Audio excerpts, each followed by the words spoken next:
Hi, my name's Ava, and I'm going to be doing my demonstration speech today.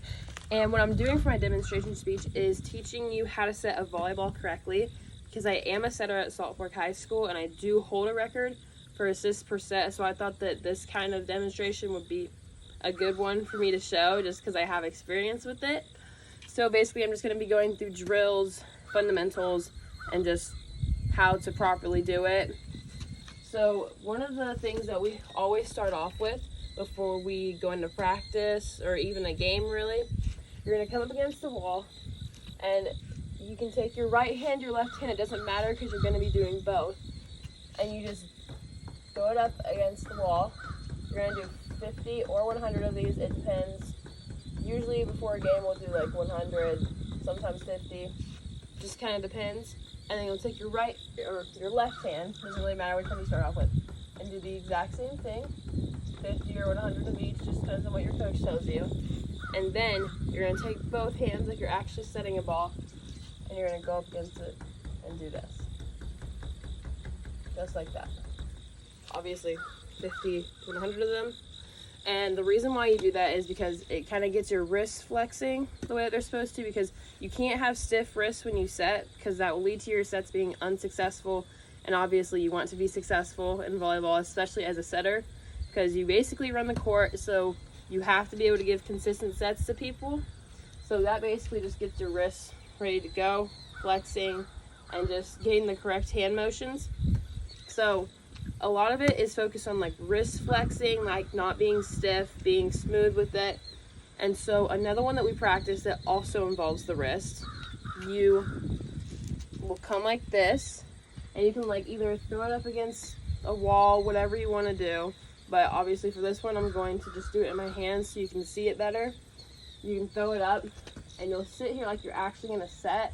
So you kind of cock back your wrist to kind of get that flexion. You can do it like twice, once, and you just throw it up to yourself. Do the same thing, cock it back, throw it up, cock it back, throw it up. And obviously that just gets your wrist ready to go, warmed up, like how they're supposed to be. And so those are some practices that we do. So you might be wondering like, okay, well, we know like what's a practice, but like how do you actually set it? Like how are your feet supposed to be set up? How is all that supposed to be set up? Which I'm going to show you right now. I'm also going to just show it right here so you can see better. So as a right-handed person, you always want to end up in this position. You never want to be standing like this, setting, nothing like that. You don't want to do mismatch, whatever.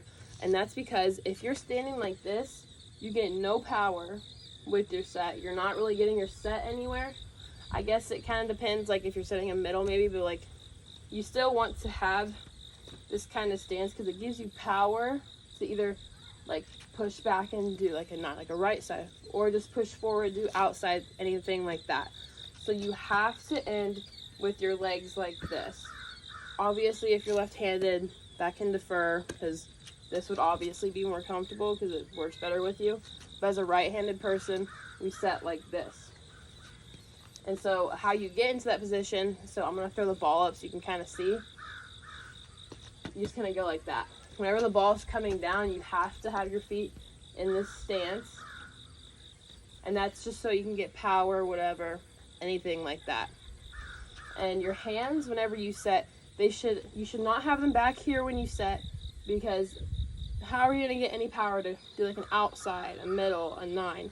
You have to have them set in front of you like this. Not here, not here. It has to be right in between in the middle. And so that can give you direction on literally any spot on the court, and it's not too far back, makes you uncomfortable. So we went through the footwork, we went through how to hold it, and the last thing I'm going to talk about is that whenever you set, your hand should be right here. You should not be setting it right here because you can't really do anything right there, and you should not be bringing it down because you could get called for a lift and stuff like that. So the way that you can practice this, go up against a wall, which is what I'm going to do right now and show you, and you just throw the ball up to yourself and just practice setting and really work on your footwork, fundamental stuff like that. My wall is kind of like rigid, so it's a little hard to get my sets to like be consistent on that, but You could go inside, work on a wall. You could really go anywhere, just not something that has like bumps and stuff in it like that, because it won't come consistently down at you. But that's a way that you could practice, just working on your fundamentals, where your feet are supposed to be at, getting your wrists cocked back, putting your hands in the correct place. And so that is how you correctly set a volleyball.